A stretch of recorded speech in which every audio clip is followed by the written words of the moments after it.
Hey there, welcome to episode 140 of the Quaggling Sand audio program. I'm your host, Dan Hugo. We're recording this at 12:54 p.m. Pacific Daylight Time here in Greater Vegas on Wednesday, July 15, 2026. Hang on one second. Yeah, hopefully that's better. A little water. Today you are listening to Quaggling Sand, a vanity audio essay program, if you like. I tell stories, tales, recollections. They're all true. This is not a fictional channel, no fictional recollections. I don't divulge names to protect the innocent. So maybe a first name or here and there for the most part. So that's the deal. I tell stories, mostly for posterity, I suppose. I don't know if anyone is getting anything out of this, but that's not the goal.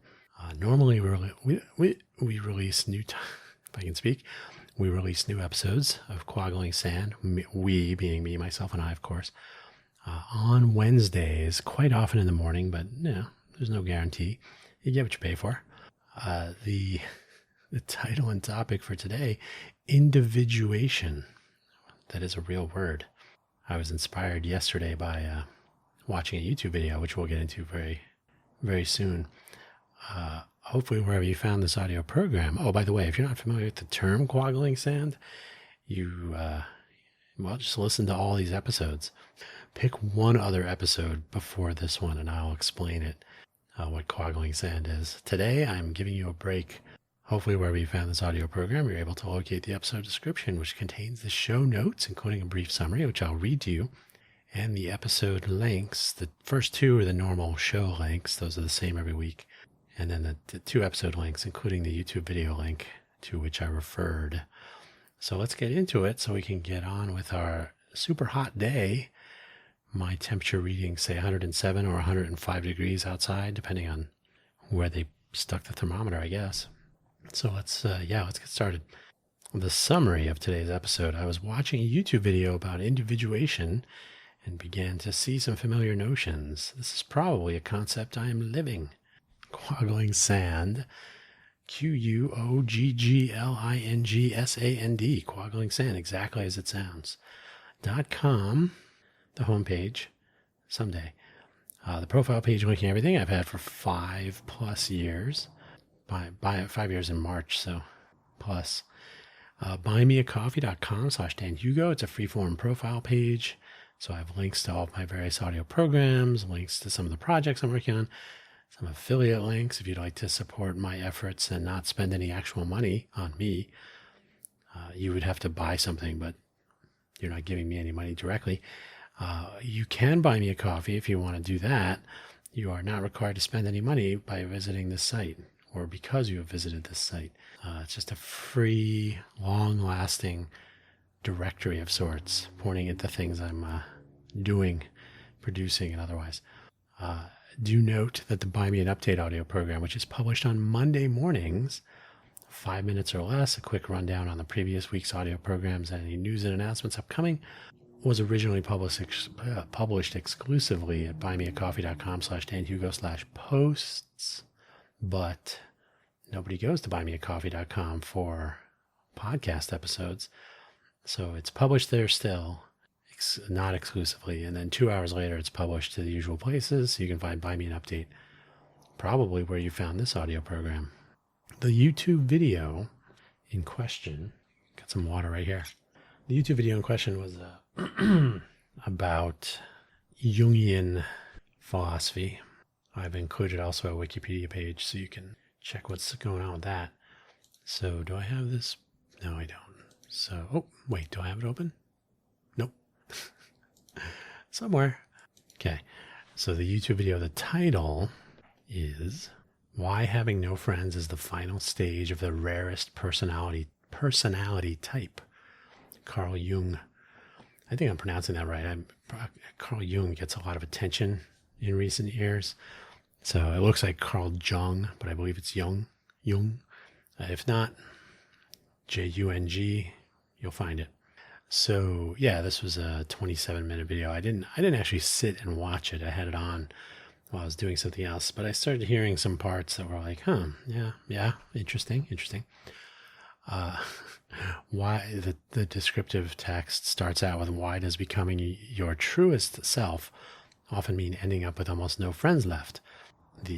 What is it? The rarest personality type, the introverted intuitive, and why solitude isn't a failure of connection, but the final age of psychological individuation. So yeah, I totally like not having to deal with other people. But yeah, we'll see. Anyway, so the YouTube video that led to today's episode is linked, and then a Wikipedia page for individuation in case you just want to learn more about what that is. So that's it. That's all the links. Now let's get started. I don't always know. Obviously, one can never tell if any particular episode is being heard by someone who heard other episodes, so they're always sort of episodic, like mostly. So some of this may be repetitive if you have heard other episodes. That's the way life is. So first, I'm not going to tell you in this episode that I have realized a Jungian final state or anything so formal. I do, however, find that there are some intersections based on watching that YouTube video in the links, and then a little tiny bit of reading. And I mean, I'm not really out to this is not a grand discovery or the final earth-shattering step towards whatever, but just something that I found interesting, mostly because, especially lately, encountering so much of the lack of communication that is endemic here in Greater Vegas. But we'll get to that later. So I watched this YouTube video about such things. Surely I have few friends. I want to make sure you didn't hear an A in there. Surely I have a few friends around me, which is not something I am overly concerned about, which is what this episode will look at over my time here. See, proof that I do listen to my own episodes. Hang on a second. The last week, my voice has been everything just gets really dried out for some reason. There is humidity, but so anyway, I'll apologize now for pausing to get a drink of water here and there. So what I will tell you is, over many years, many, my birthday was last month, so we're on to the next one. I have really changed how and why I interact with other people. I have generally been an outgoing and engagement-oriented person. I've been proactive about attempting to stay in touch with people over many years, and I have make sure that's in the past tense. I have typically been the one who might track down someone who I knew many years ago, now some decades ago, in some cases, to see what they're up to. That's almost always a disappointment, but a note on the theories and philosophies here. There is always going to be some deep thinking, and then people who follow them and buy their whole deal. If you want an example of a Jungian gone wrong, look no further or farther, nor farther than Jordan B. Peterson. B as in, what is it, butthead? Jordan B. Peterson, a nut. I thought he was kind of interesting when he first came on the scene. I was like, oh, he's got some interesting viewpoints and whatnot. Totally off the deep end. So not on balance, not a Peterson fan, but he's all up into Carl Jung. For my part, I think if you're looking at something like individuation, I would suggest that one size does not fit all, which means, well, it seems ironic, I suppose. The video is interesting, but not authoritative from my perspective. So it's not authoritative for me. So from my perspective and for my perspective on me, but it was interesting. It's food for thought. So that's the starting point here. In the earliest days, excuse me, I have mentioned this before, of course, when I was very, very, very young, preschool and kindergarten, maybe before, I was fairly sociable. I walked to school with Lori, who lived next door. I knew Danielle, Denise, and Melissa around the corner, Scott and Adrian, or it might have been Andrea. She was always a little weird. I one or two doors down from Danielle, Denise, and Melissa. The crossing guard, I think I used to know her name. I can't remember. She had like really red hair. And in general, since we lived in a quaint little town, New Milford, New Jersey, I got to know other neighbors, these were actual adults, not their kids, and would frequently say hello and whatnot. Not much to talk about in those early days, so I wasn't hanging around having conversations. But it was a pretty easygoing couple of blocks that surrounded and within walking range of a 5-year-old. Those times have changed. I always say, half seriously, that when I met Timothy, Patrick, and Michael at school, so I had not run into them previously in my walkabouts, things changed for the worse since I was no longer spending as much time hanging out with Lori next door. Hey, we were 5. Don't make it weird. But, my first best friend, if you like. I think I don't have any such track record as does Forrest Gump, though. I have not talked to Lori in a while, which I will point out here. I think I've mentioned this before. 2 decades later or so, we had a family trip back east. For those of us from back east, that means we went from wherever we are towards New Jersey in this case. We stopped by the old house, and Lori's mom still lived next door. I don't remember if, what was his name? It might have been, it wasn't Randy. I can't remember the dad's name. He used to be a fire chief. Anyway, Lori's mom still, Elsie still lived next door. She gave me Lori's contact information. I think Lori had just gotten married or something, and I left her a voice message, Lori. And this was a while ago when people still called each other.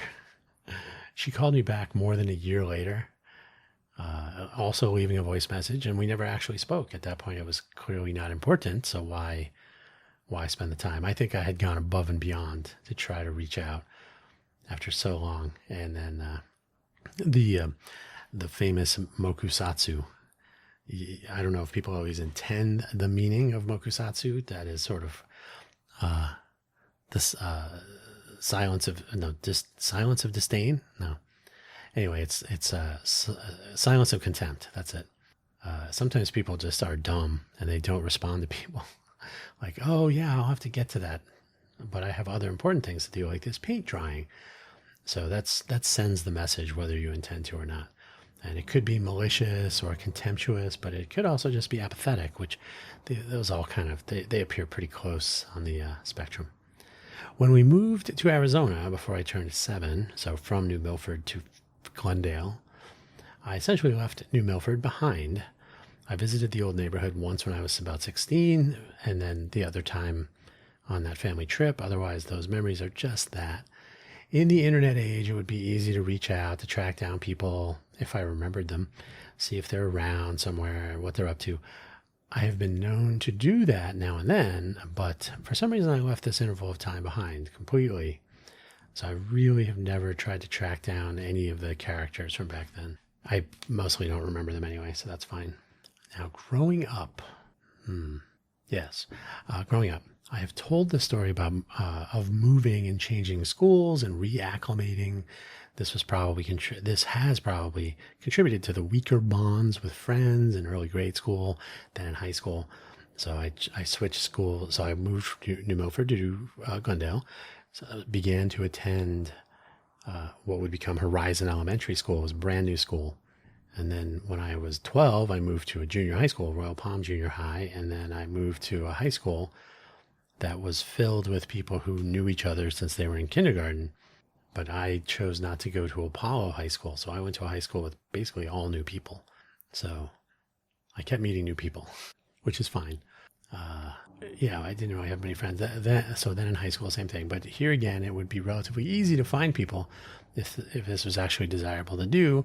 And they could do the same. They could look me up if they wanted to. I've engaged outside of school through these younger years, like the next door and around the corner neighbors in New Milford, and say coworkers from McDonald's. So yes, I visited Elsie, Lori's mom, when we were there visiting. When I was 16, we went and visited Denise, Danielle, and Melissa. Melissa was like 1 year old when I lived there, so she had grown up. So it was interesting to see, I think I was 16, like I said, so I think Denise was 1 year older than me, I think it was. So yeah, a lot of things had changed, obviously. And then the people from McDonald's, I don't really talk to any of them anymore, but for a while I was staying in touch with a couple of the people from that time. And in general, people who I would encounter outside of the school setting, the usual school settings. But also in school, I would see some of them in school, but It was the extracurricular factor that made a difference, apparently. So, yeah, okay. I mean, your class in high school, maybe a couple hundred, maybe 1,000 people, but the people that you actually spend more time with doing specific activities and whatnot, that probably sets you up for a different collection of memories than just, oh yeah, we had a class together. So could be that. Actually, I said it makes a difference, but I should underscore that it made a difference. I went off to college and stayed in touch with some high school friends, but not for much longer than college. Some former coworkers from McDonald's, like I said, and elsewhere, but over time, these connections faded. And when you think about it, you're either going to stay in touch and like interact with each other, or you can stay in touch and only do the my least favorite thing in the universe, which is, hey, sorry I didn't reply to you last year, but I'm going to be in Vegas this weekend. That's just you telling me that I'm not worth replying to unless it's convenient for you. So I really discount that. We have no time for such things. It's when you live near a landmark or a destination of some sort, and people think, "Oh, I'm going to be in your neighborhood. Maybe, well, what you could have." And this would be very different if the internet did not exist, and if we didn't have email addresses, and if I had not communicated with the person recently, right? So there are a number of things that factor into that laziness of the other person. Right? Literally, oh, I'm sorry, I didn't respond. One person responded to me years later. Hey, I just saw this, blah, blah, blah, blah. Who cares? Do your thing. You're doing your thing. I'm doing my thing. We don't have to spend any more time on this. So yeah, I stay in touch with some people. Yeah, when you're in college, if you live in dorms and whatnot, and at Harvey Mudd, where I went to college, most of us lived on campus for all 4 years. So you're living on campus, living together. You're doing a lot of extracurricular, you're doing a lot of homework, but projects. You're spending time in lab spaces, or, in our case, we had metal and wood shop to do, and for one of our engineering classes. So there's a lot of things where you're not just in a classroom all facing forward. It's a lot more collaboration. It's a lot more social engagement. Like living together, I think, has a substantial impact. So I think the extracurricular factor is a thing for me. I think I really do have to spend more time than just sitting in a classroom, though it is not a guarantee of lengthy connection after the fact, as I've proven many, many, many times. Nothing is permanent. Nothing is guaranteed, apparently. I will point out here, there was a high school reunion year. I guess there's been a couple at this point, a while back, where several of the typical very involved people from the actual high school days, I remembered them because they were so high profile. It was like a little clique. Were the ones on the reunion committee, of course. I'm suddenly hit with a barrage of pretty much Facebook, direct private messages, whatever they call them, messages, from people I had not heard from since high school graduation, but who addressed me as though we had just spoken last week. I have attended 0 high school reunions and 0 college reunions, come to think of it, because I'm not actually in touch with most of the people. So why would I venture? Curiosity doesn't motivate me for something like that. So making their outreach artificial in this case, when they say, "Oh, hey, are you coming to the reunion?" No, I'm not. To be honest, to be perfectly honest, we all have better things to do than to live in the past. Now, there would be a special case I know this to be true of some of the people that I went to high school with, for example. They all knew each other since they were in kindergarten, first grade, and many of them still live in the Phoenix area. I'm going to guess that many of them still spend time together, still hang out, and so on. That would be a very different thing.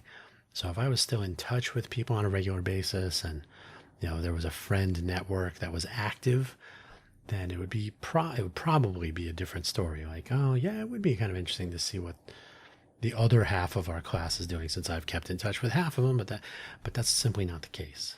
So kind of lose interest. Like, hey, look, there's someone else whose name I barely remember, and yep, still alive. From what I understand, people who attend their much longer reunions, that is the topic of conversation. Who's still alive? All this silliness. Come on. So in the real world, so after college, you get into the job market and all that silliness as well. So once we moved out of academia, we're all pursuing the whole adulting goals thing. So work, sometimes buying a home, perhaps, finding a spouse, building a family, all these delightful endeavors. Whatever the collection of things might be, everyone goes off. Everybody is on their own path, which is to be expected, of course. I mean, that's arguably why people are here. Otherwise, we would just be sitting around talking about who's still alive. We had email through college. So when I was in college, I had an educational email address, .edu at the end. And a lot of the people I knew in college had those. And we had, there were news groups and and we had our alumni office. So the alumni people had our email addresses and they would broker, oh, hey, you're living in Silicon Valley. There's a Harvey Mudd alumni meetup group or whatever. Okay, so a lot of this has been replaced by technology more recently. I don't know, the last 30 years or so. But, things take time to develop, and they did eventually. We had the email, and it was easier to stay in touch with the classmates because, everybody knew each other's email addresses, especially during the initial job hunt days after the Bush 41 recession. My first interview out of college was at General Instrument because of a Mudd alum who was moving. So she was leaving the job. And so she actually contacted the alumni office. The alumni office reached out to anyone who, we had said, hey, I'm on the job market. I've just graduated.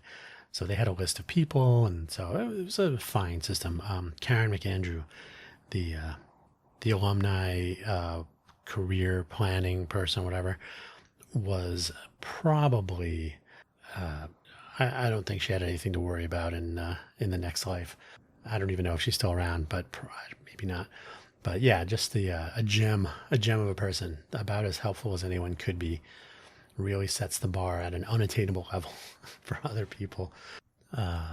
Strangely though, my first tour in Silicon Valley, which I moved eventually because of some other Mudders, other classmates who had just gotten jobs there for the summer, before heading off to do other things. So, hey, do you want to come up here and work at Supermac?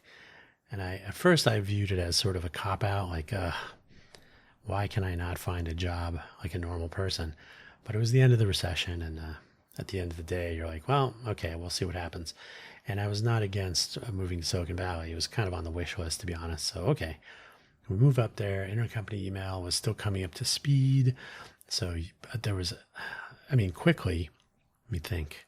So I moved up there in July of 1993. I'm going to say I registered my first domain, reallycool.com, in March of 1996. So probably, that was probably the beginning of everybody sort of becoming intercompany email enabled.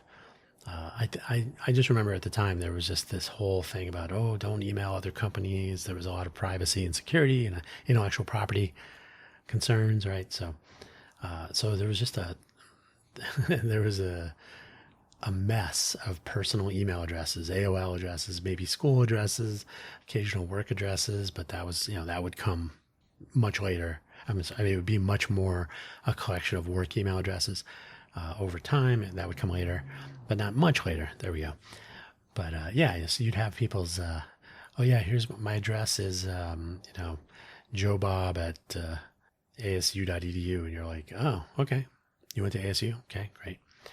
So yeah, everybody was using just whatever was available, but email was still becoming a thing. I guess classmates.com was a reality soon after. I remember that being around forever. But so ways of collecting all this information so that you could find people started to become a real thing. Over time, we all accumulate all various kinds of connections and so on, some friends, coworkers, some future coworkers, people to whom you might give a resume or accept one to pass along, etc. So as far forward on the leading edge as Silicon Valley was supposed to be, the first few years of the boom and after 1993 were actually kind of weird. They were a little bit chaotic, to say the least. But yeah, it was not just a simple matter. I've told this story before. When I worked at Supermac, there was no email outside of the building. They were using Lotus CC Mail. And so, I mean, you could email outside, you had SMTP gateways and all this stuff, but as a matter of course, first of all, you didn't really know other people's email addresses. And second, they didn't want people sending out stuff. So we literally had to use Apple Link to communicate with people at Apple about the products that we were developing. So silly. Times have changed. We didn't have to put exclamation points in our BitNet addresses. Eventually, and this was when I had already moved to Arizona in 2001, July of 2001, perfect timing.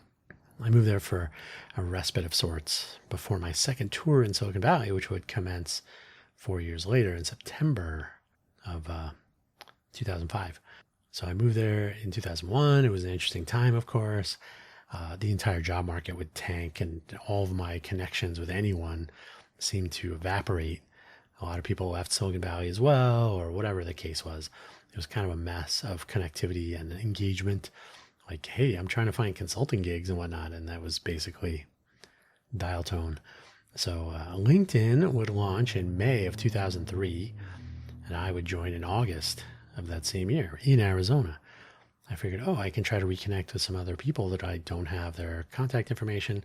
To me, LinkedIn at the time was genius, a live business card. I mentioned earlier that you would either have people's email addresses from school or work. I mean, people had cell phones, right? So you'd have their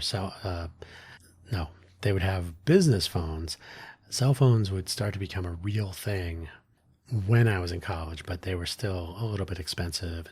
Not everybody had one, but certainly you'd have somebody's phone number, often at work, sometimes at home.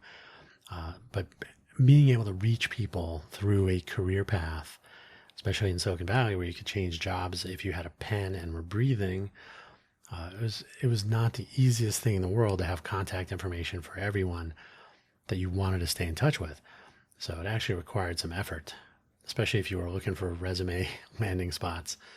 Like, oh, hey, you guys hiring over there? Can I send you my resume? I've already talked about the resume challenges of the early days, but anyway, so that's a very brief summary.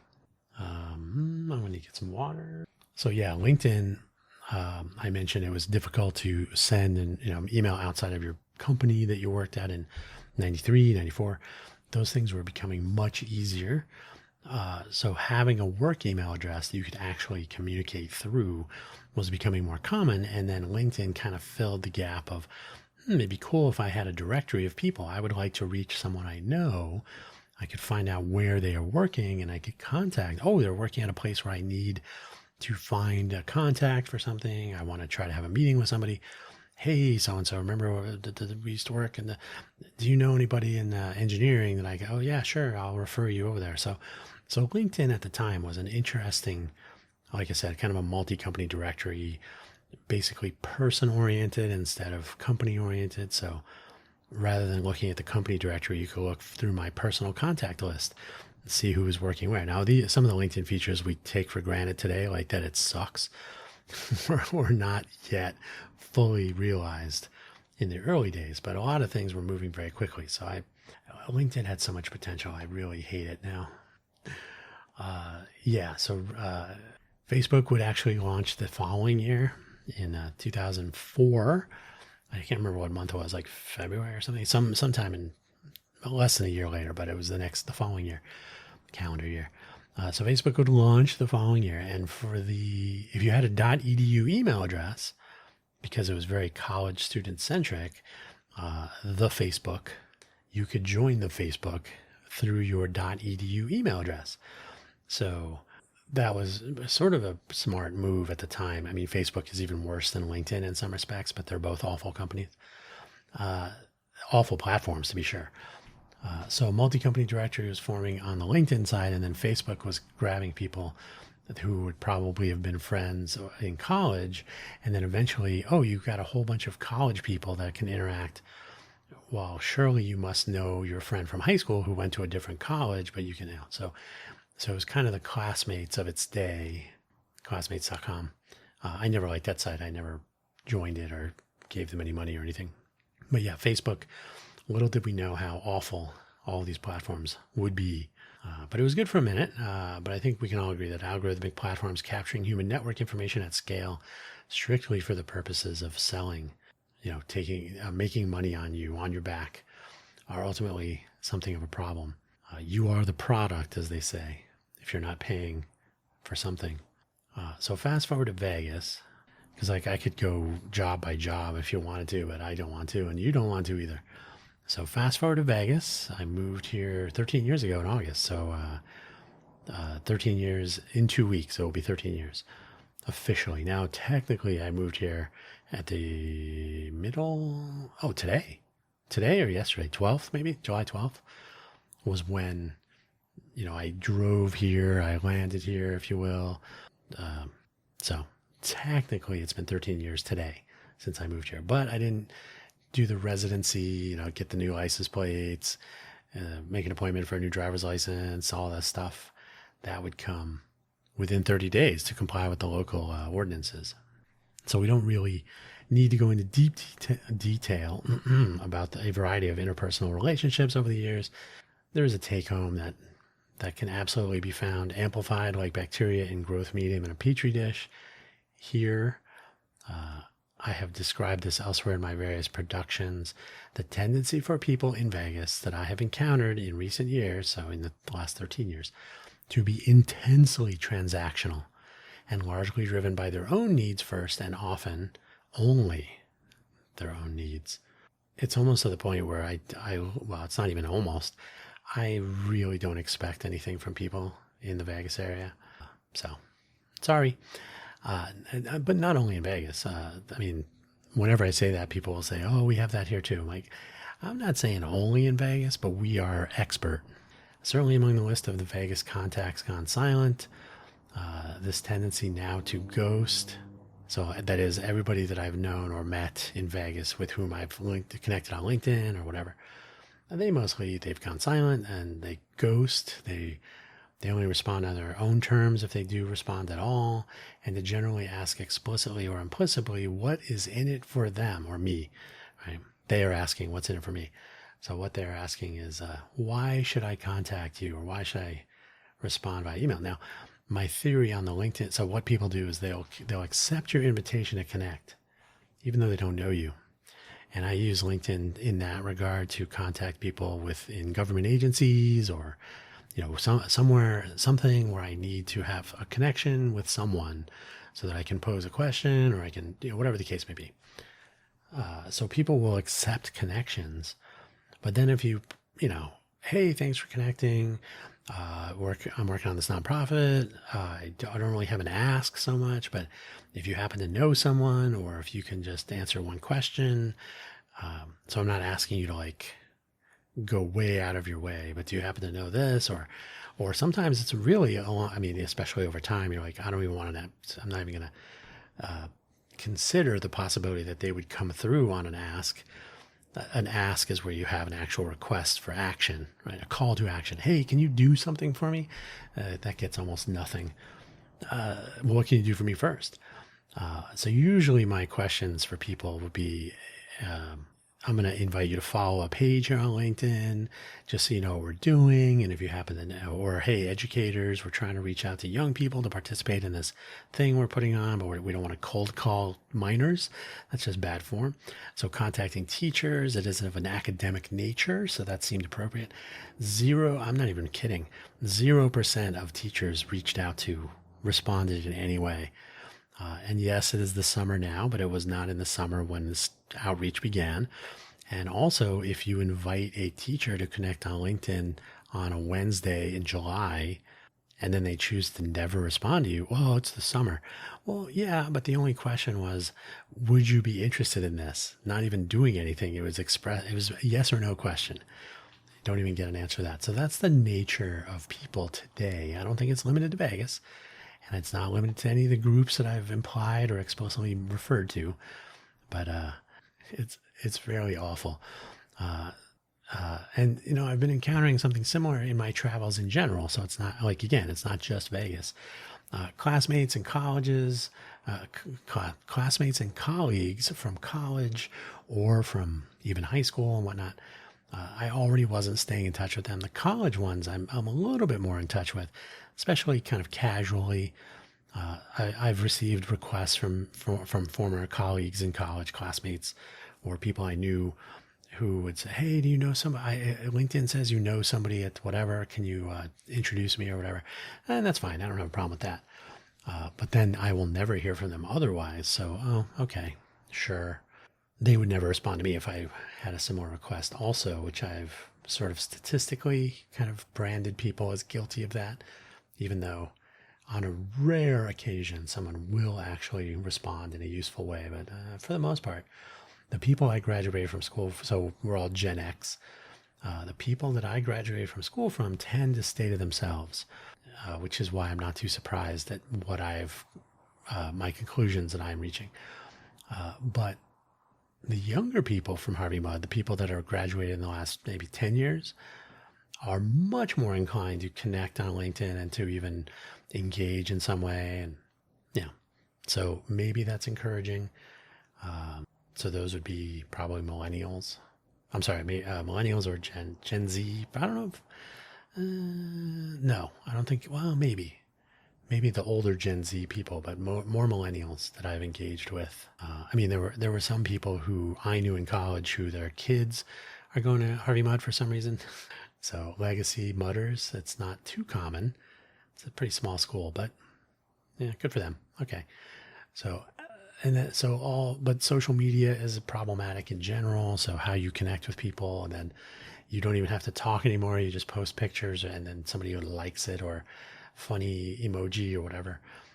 With all the connectivity we have today, there is so much less interaction, which on the one hand is troubling, but on the other hand, I guess, telling. Add to all of this a variety of benchmarks when one uses social media. Oh, I have 2 likes. And it's a recipe for disaster. Oh, you unfriended me. Oh, now I'm sad. I'm not making light of that. I'm just saying that it's become so mechanical and so measured, right? You shouldn't. I met this guy here in Vegas. I never really talked to him. I think I met him twice in social settings. And he would introduce himself as, hey, I'm whatever my name is. I have 40 million followers on Instagram. And I'm like, I guess that's all I need to know. Well, I just like to introduce myself. So if people need, like, maybe I can share something on it, it'll get a lot of people and whatever. And because now, and I'll just dive into this a very tiny bit. So this person assumed that because he had 40 million unqualified followers on Instagram, unqualified means we don't know anything about these people, if they're people at all. Are they in Vegas? So to me, having 40 million followers doesn't account for the human factor. These are just numbers. And I've encountered this time and time again. Another person, it was on LinkedIn, and I didn't know this person. I just randomly, it was a suggested post, whatever it was. The person celebrating, I have 50,000 connections or followers or whatever it was. And I posted a comment on the whatever post or article or whatever it was. And I said, is the number important? He said, no, quality matters far more than quantity. But I do have 50,000. Okay, sure. Just words. We have 1,000 followers of our Innovate for Vegas Foundation page on LinkedIn. And I have added 600 connections since probably February or March. I actually just downloaded all my data, so I was going to check that because I've just been clicking on, connect for a variety of reasons for the stuff we're trying to accomplish at the Innovate for Vegas Foundation. So it's really been an outreach effort. So people are just mildly aware because thanks to follow and forget, you're not going to get any actual engagement from people. Again, this all boils down to it's too easy now to have these connections, to have someone's email address, but to never use it, to never answer them, or to never initiate a connection or a conversation or maintain one. So I'm thinking it's probably just so easy now, and you get overwhelmed, or there's just too many information sources pointed at you or me. So I think the interpersonal connection online has become devalued over time. Maybe in person is better, but then on the other hand, there's always the trope now, somebody sitting at dinner, but being on their phone, doing whatever else with people who are not in the room. So it's a collection of problems, I think. They're all coming together. So I often say that this is this sort of thing is super contagious, especially here in Vegas. And while I think I was already predisposed to this, the culture of Vegas does seem to rub off on those of us not of this place. And eventually we are not responding and moving to a much more transactional interchange with other people when we may have started out tending towards being a normal human and being friendly and outgoing. This is pretty simple, really. When people do not respond, why should we respond to them? So then, even somebody who I've not had any conversation with, if they reach out to me, I may be inclined to blow them off or to ghost them, which is the immediate default communication setting in Vegas. Now, I try to be because I can't say that. I can't say that that's a problem and then not respond to people. So I will usually, if someone, so what was it, 2 days ago or so, someone invited me to connect on LinkedIn. Their background looked interesting and whatever. So I'm like, okay, connect. Like immediately get a direct message. Something like I see from a profile that you've done something with with IoT as a service. He literally used IoT AAS. And I was wondering if you'd like to take a survey, and if you want to do it, then I'll send you a $20 gift card. And initially I was like, oh, I should just block this person. This is ridiculous. But instead I replied and said, greetings, I am not interested. Cheers. And they're in England, they're UK, so cheers it was. I didn't hear back from that person, but they're still connected. So that's sort of a minimal, like, I'm just going to go ahead and save you time, but not waste a lot of mine. For $20 gift card? No, thank you. I mean, this is a technical topic, and no. Like, why don't you just buy me a coffee? Isn't that cheaper? Which is not to degrade the buymeacoffee.com platform. But as a gesture, that's fine. But if you want, I'll pick your brain, I'll buy you a coffee. Come on. It's 2026. You buy me a gallon of gas or anything. So I think it is contagious. And so, yeah, I tend to not... if I reach out to someone here in Vegas, I know I'm not going to hear back from them. But what I do consider now is that I have asked them for a simple favor, if that, and they didn't respond. If I encounter them in the future, I know who they are. I think I held out for a reasonable amount of time, trying to not be stricken with this illness that is the Vegas ghost syndrome. And I still tend to start off with a more optimistic view than I probably should. I still dabble as a super connector now and then, though all this is slowly but surely dwindling, and I'm usually disappointed, which only helps it dwindle more. So this is not solipsism. I did an episode of one of my programs on solipsism. I think it was probably Cafe Genius Impresarios, the solipsism of Vegas or something.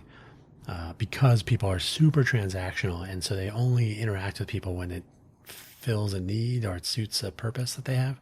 They have an agenda. So, but if you ask them something, what's in it for me? I'm trying to push this giant boulder of a 501c3 public charity, Innovate for Vegas Foundation, up a steep hill of solipsistic apathy here in Vegas. I know I am not in that crowd. I mean, it's kind of in the nature of trying to get a charity going, right? However, I definitely spend less time investing in individuals here in Vegas, and the same goes for older connections with people I used to know, literally. I have a whole theory on that. If you meet someone in kindergarten, then you don't talk to them again until you graduate from college. So like a fixed interval of, what would that be? 22 minus 5, right? 17. Oh, I've known him for 17 years. I've known her for 17 years. No, you haven't. You met them 17 years ago. You've known them for 2 days. So this whole time equals familiarity is a problem. However, I definitely spend less time investing in individuals here in Vegas, and the same goes for older connections with people I used to know. Used to, again, being the operative word there, but with whom I have lost contact. So I don't really know you anymore. I knew you. I no longer look for people from back when. I no longer expect a response if I do reach out to a new LinkedIn connection. And again, I would ask in general, why do people connect and then refuse to communicate? That's ridiculous. Is it, I'm trying to get up to 1,000 connections on LinkedIn. Why am I still using LinkedIn? That's a different question. Although August 2026 will be 23 years, and I already spent, I think when it was 20 years, I declared that I'm no longer posting on LinkedIn. So technically, I don't post selfies or other silliness on LinkedIn. I use it for the social graph, the who knows whom, connecting with people to reach out to them for things that we're trying to accomplish with the charity and stuff. But for the most part, LinkedIn is a steaming pile of stinky awfulness.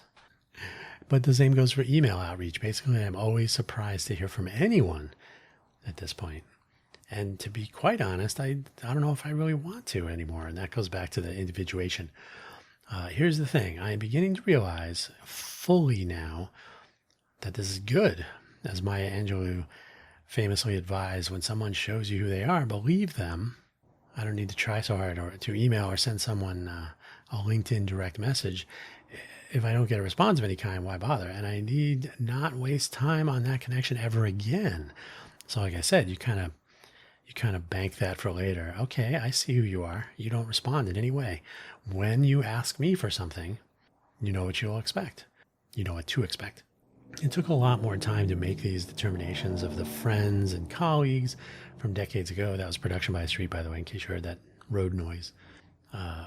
From decades ago, today it is a few seconds to reach what isn't even a disappointment anymore. You know you're not going to hear from someone. So why bother? There are people who do respond. There are few and far between. Those are people to communicate with. But, eventually everybody gives up. And so do I at that point. Especially anyone, if I reach out to someone, hey, how's it going? I haven't seen you in a while. Oh, I'm going to be in Vegas next year. Great. Do you want me to sit by the phone until then? So there's, again, the I think it's a special case, though. If you live near Disneyland or Disney World or by the beach or if you're a place where people are, oh, hey, I'm going to be in town. You want to? So if you live in the middle of nowhere, people are not going to come and visit nowhere, especially the middle.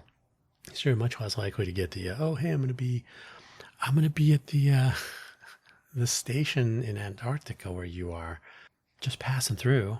You want to grab so that if you're in a destination place, the chances of somebody reaching out are going to be a little bit higher.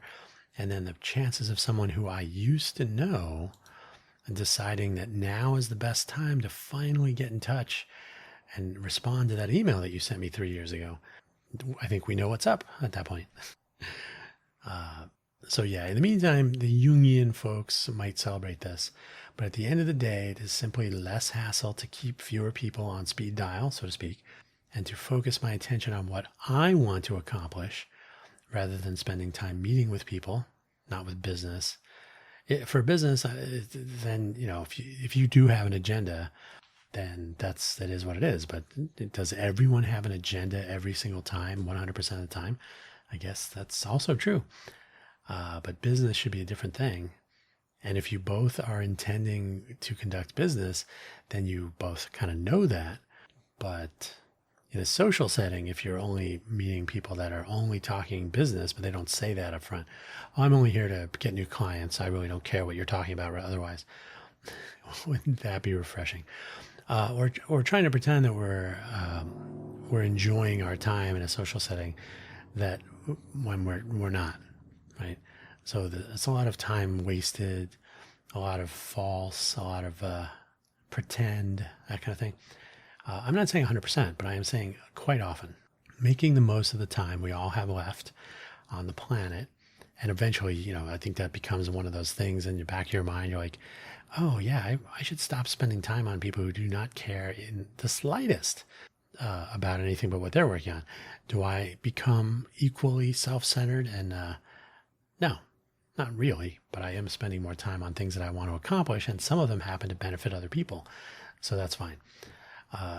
So I don't really need to spend time trying to figure out people for the most part. Like in general, you can bin them in one of two. One, a garbage bin, and the other responsive and communicative. For myself, I am completely at ease and vastly prefer the silence, the time spent in what I can call my fortress of solitude, which is a reference to, you wouldn't know this, but it's a reference to a kind of one of my favorite little micro clips from The Simpsons from a long time ago. The comic book shop guy is sitting in a porta potty or a portable toilet, but like at a campsite or something by a river. And I think Homer somehow pulls the top, like the vertical part of the portable toilet off of its base. So you're left with comic strip guy sitting on the toilet in the portable toilet. And he says something like, "So much for my fortress of solitude." And I just always found that funny. So yeah, having your own fortress.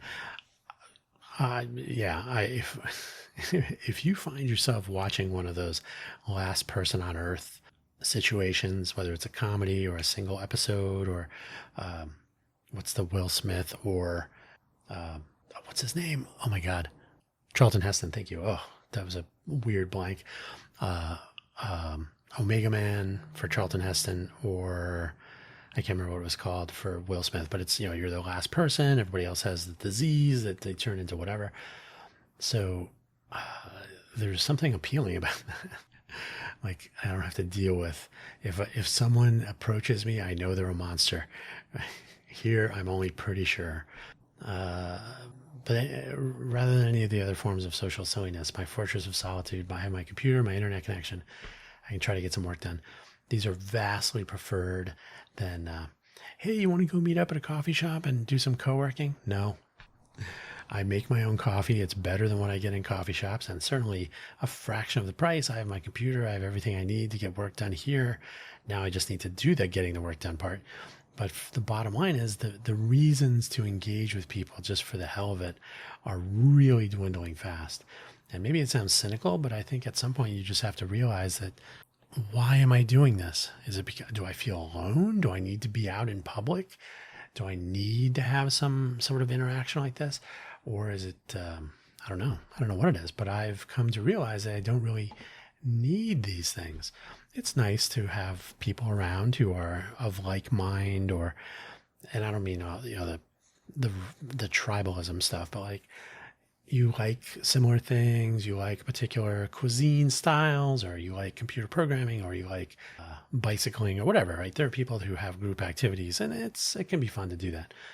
But when it becomes like a thing you must have, some sort of companionship or social engagement or whatnot, I think that's fading. I just think that's fading. And I think for me, it's a priority issue. Like, I don't think it's a priority for me anymore.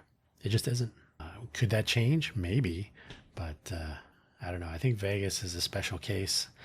I think everything here gets amplified like that. So I think it's just easier to not deal with it. And it has become my preferred mode. So there you go. So if I don't email you back, it's because I don't think you're going to email me back. But that's where I'm going to leave it for today. It's an interesting topic, I think. I'm not anti-people, in case you're curious. But it's just a question of, do I want to spend time for the hell of it, or do I want to put effort into? Do you ever watch a YouTuber, for example, creating a live production of something, and their audio goes quiet, right? They've muted or whatever it is, and so you'll get people in their chat that are like, "Hey, you're muted. I can't hear you." Like, those are people who want to contribute and want to be a part of, and that. And there are some rare occasions where I find that to be true for myself in some groups or whatever it is. Very rare. But at the end, you're like, okay, first of all, why has YouTube not solved this problem? You should know if you're muted or if your audio is out of sync with the video. We have the technology for those things. So the thing, though, is that being consuming content as a spectator is very different from, I want to be a part of it. And there are circumstances where that's reasonable. Right? Oh, I want to participate in this hackathon rather than sitting on the side and just watching. Okay, because the hackathon can be fun and can be entertaining, and you're with people of like mind, and everybody's participating to the degree that they are, which means you don't have people just sitting around. What's in it for me? Where's the free food, etc. So I think there are a lot of special circumstances. I think nuance is one of those things that is not captured in a friend count or a follower count or how many reactions and all that stuff. These things have so grossly simplified these interactions and left out all of the nuance. And I don't even know if anything is healthy anymore if you're interacting with people that way. So maybe I would probably feel very differently if I was interacting more with people, more with more people, maybe in person. So, but again, the hump to get over is like, is it really worth the time and the effort required to get to that physical location somewhere? And less often am I so impressed and drawn in that I want to do that. So it sounds very cynical and horrible, but it's actually the least amount of headache and frustration I've had for a very long time to just not worry about these things. I did a previous episode of FFS Talk, Structured Apathy. There are some things you just shouldn't care about. And yeah, okay, I'll leave it there. Oh, wow, an hour. The last time I looked at the clock, it was 32 minutes. So we're at just about an hour now. That seems like enough. Thanks for listening as always. Don't hesitate to email, and I might email you back. If you are going to email me, don't email me with guest suggestions on this show. There are no guests. There's no reason to do that. All that tells me is that you're not listening to the program. But if you have anything else you want to talk about, that would be very different. It won't be on the show. That's what FFS Talk is for. So just move over one channel and you're all good. We record that on Thursdays. So that's all I have to say for now. We're already over an hour. That's crazy. Have a nice day. Thank you for listening. And with any luck, my voice will moisturize. it will sound a little bit better. Yeah, it's just dry, super dry. But the monsoons are coming. 107 degrees outside. Crazy. What is and it's supposed to be cloudy, but not today. All right. Take care. Bye-bye.